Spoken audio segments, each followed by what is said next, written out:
Ciao ragazzi, benvenuti nel corso di programmazione in Veneto. Ma perché in Veneto? Perché facciamo prima e se capiamo meglio. Ogni lezione saliremo de grado. Simbolicamente faremo un percorso evolutivo partendo dalla meba priva del cervello, a un virus che fa più male che bene, a batterio, arrivando dopo al nudibranco, a sgranfo, fino ad arrivare a livelli di programmazione super advanced, guadagnando il titolo di animale mitologico. Ma qui bisogna arrivare ragazzi. Il titolo di questo corso è Programmare se come giocare a calcio. Vi spiego. Cosiamo boce, come c'è che imparemo le robe? Giocando?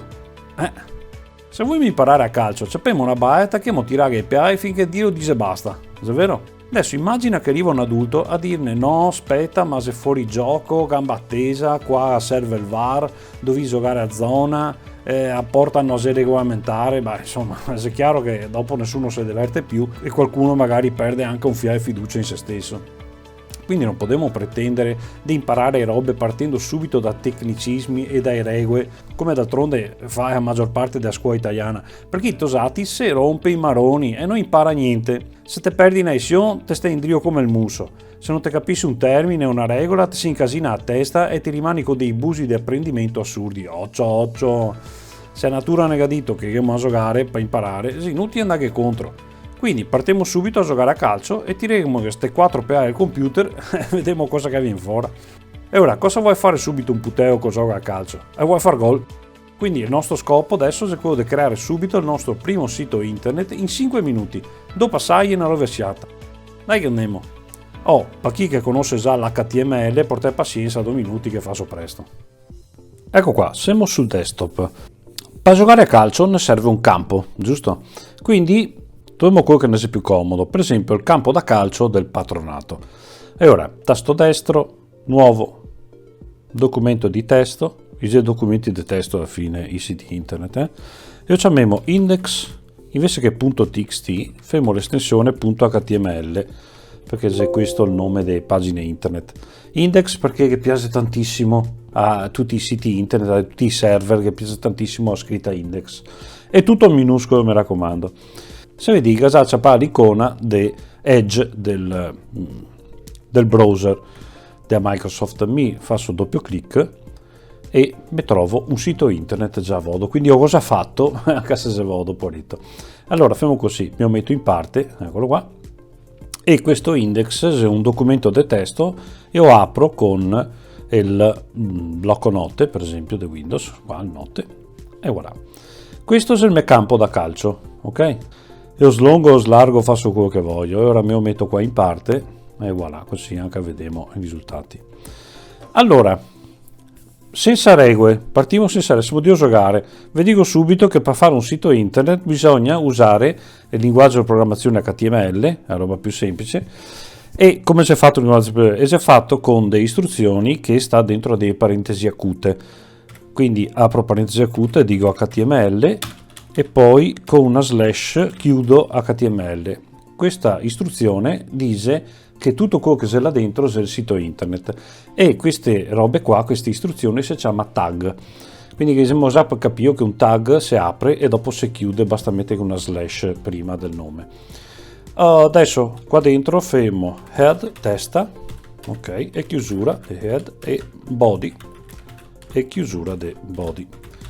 Ora, cosa vuol dire? Che il mio documento, quindi il mio sito internet, avrà una testa, e nella testa che sono i pensieri, che sono le informazioni, difatti che sono tutte che robe che non si vede, ma là dentro metteremo librerie, dati, procedure, informazioni, tutto quello che serve Google per essere indicizzati nei motori di ricerca, sono tutte robe nascoste che però sono importanti perché sono proprio il cervello della pagina internet, anche il fatto che la pagina diventi dinamica, si muova, possa essere cliccabile e via dicendo.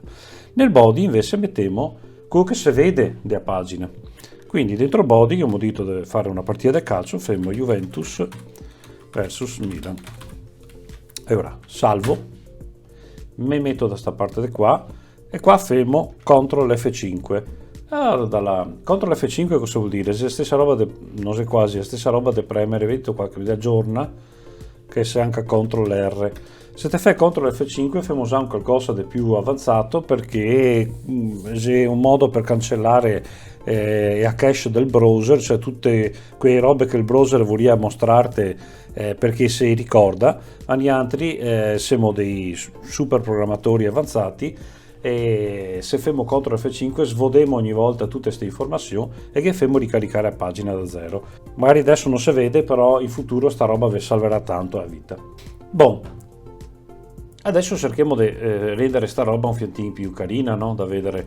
Mi pensaria che fosse più grande, quindi se mi faccio uso l'istruzione H1 e chiusura di H1, salvo, CTRL F5, allora là. H1 vuol dire rendere quella scritta là un titolo, che sia H1, H2, H3, H4, puoi andare anche avanti, crearti dei HT in futuro. Però insomma se sa una roba scritta meglio, mi piace. Boh, adesso dico che queste scritte mi piaceria che fosse in verticale invece che orizzontale, vuol dire che fosse Juventus a capo versus a capo Milan. Qua introduciamo un concetto che sarà quello fondamentale che useremo sempre, cioè il concetto del div. E il div immaginiamo proprio che sia una scatola, quindi mi metto Juventus dentro un div, giusto? Dopo metto un altro div e faccio il versus, e il Milan e lo metto anche quello dentro un div. Adesso gli altri capirei, ma l'ho sbagliato a scrivere. Div, salvo, CTRL F5 sul sito, ora qua mi si è messo effettivamente in verticale. Quindi questi div sono delle scatoline dove mettiamo dentro tutto quello che vogliamo, scritte, video, menu, quello che vogliamo, e si comporta proprio come delle scatole, principalmente delle scatole posizionate verticalmente una sotto l'altra. Buona, adesso mi piaceria che queste scatole stasse al centro. Adesso mi faccio una roba bruttissima, ma tanto siamo di osogare, e dico che è il tag center, vago alla fine e lo chiudo, salva, CTRL F5, allora, si è messo in centro, benissimo. È una roba brutta perché center non si usa più, spiegherò che queste robe qua dopo diventerà molto più semplici, non dovrà tirare sto paston qua, sarà qualcosa che dovremo leggere più facilmente. Adesso mi piacerebbe anche mettere un po' di colori, quindi diciamo che Juventus che sta dentro a questo div, ok, proviamo a fare un po' di spazio giusto per Juventus abbia ad avere il fondo nero e la scritta bianca. Boh, introduciamo ora che, il concetto che dentro i div, le scatole, può avere un stile, quindi style, background color, due punti, F abbiamo detto nero 000 e color, che è quello della scritta, FFF 000 FFF è un codice esadecimale per indicare i colori. 0 è il nero, F è il bianco, gli opposti, e in mezzo che sono tutti i colori. Deve avere qualsiasi cosa su Google, qualsiasi programma di grafica, e capire come formulare i colori in questo codice. Allora, con rinfrescare Juventus è bianco-nero, in quel modo là. Figo. Allora, copio sta roba qua e vado sul Milan e dico che voglio il colore rosso come sfondo, F00 è rosso, e voglio bianco come scritta, bianco-nero scusa, e voglio nero come scritta, salvo, Juventus verso il Milan, fighissimo, buona. Ecco, non sono soddisfatto, mi piacerebbe vedere anche i loghi delle squadre, quindi apro una nuova scheda sul browser e dico logo Juventus. Questo è il mio logo Juventus, tasto destro, copia collegamento immagine.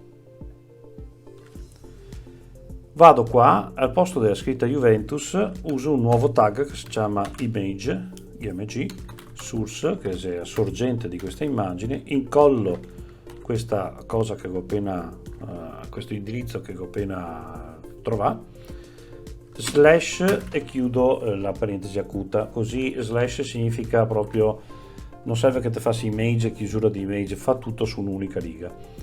Vediamo se sta roba funziona. Anzi, fermo già anche quella del Milan. Ciappo, copio sta roba, levo via il Milan e incollo. Andiamo in cerca del logo del Milan. Eccolo qua. Tasto destro, copia collegamento immagine. Cambio tutta questa URL della Juve e metto il Milan. Salvo. Butto via queste schede, non mi serve più. CTRL F5, la miseria, va che roba, le ventaglio grandissime, guarda qua, e qua mi tocca anche scorrere verso sopra a trovare queste altre use gigantesche, bisogna ridurla sta roba qua. Allora, introduciamo, abbiamo già detto che esiste un style dentro il tag div, ma in qualsiasi tag possiamo aggiungere questi stili, quindi mettiamo un style anche qua prima del search e diciamo che la dimensione ad essere dei 200 pixel. Stessa cosa diciamo anche sull'immagine del Milan. Salvo, CTRL F5, voilà. Adesso noi siamo proprio giuste, noi siamo messe bene perché ha delle dimensioni diverse, delle proporzioni diverse. Vedo che Juventus è un po' più grande, potremmo fare 150. Sì, dai, siamo di avvicinarsi, 130. Ecco qua.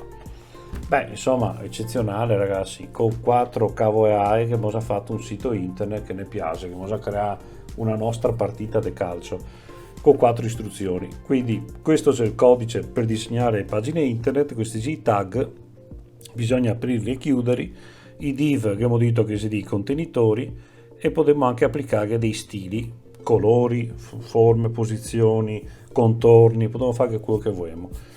Questo è quanto. Adesso però nasce un problema, cioè dico, va bene, questa è la mia partita di calcio, no? Adesso butto via sto browser qua. Abbiamo detto che questa è la mia partita di calcio. Se dovessi farne un'altra, perché voglio fare un campionato di calcio, dovrei fare il tasto destro, nuovo, chiamare anche questa index o index2.html.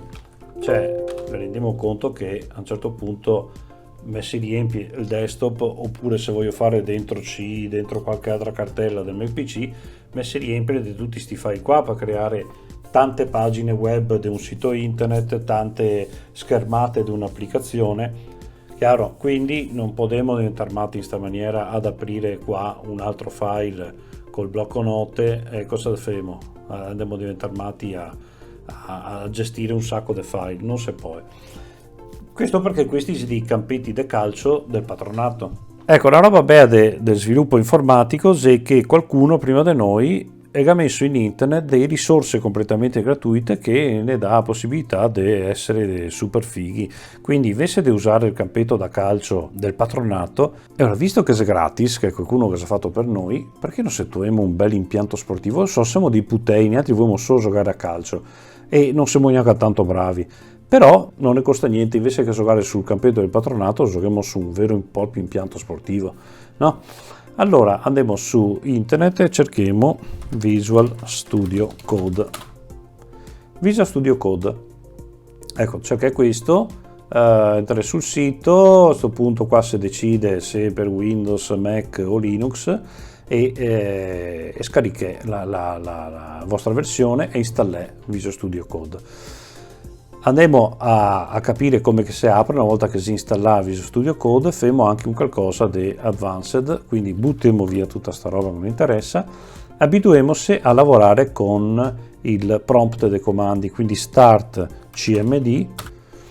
Ecco, il prompt dei comandi, cosa sarebbe sta roba? Beh, chi che si vecchio con me sa che una volta i computer era fatti tutti quanti con sto schermo nero e con ste scritte, e da là ti toccava scrivere tutto quanto per far venire fuori i giochi, software e via dicendo. Dopo si arriva a Windows che ha reso tutto in forma grafica, però tutto quello che è Windows, che è l'ambiente grafico, sta sopra a questa cosa qua, cioè è un modo per accedere a basso livello alle risorse del computer. Allora noi siamo dentro C, che è il nostro disco fisso, potremmo essere dentro qualsiasi disco, dovremmo essere l'abitudine a creare una cartella svil, quindi mkdir svil, una cartella di sviluppo dove andremo a mettere tutti i nostri progetti, così siamo anche ordinati. cd svil, siamo dentro la cartella di sviluppo e qua dentro mettiamo tutto.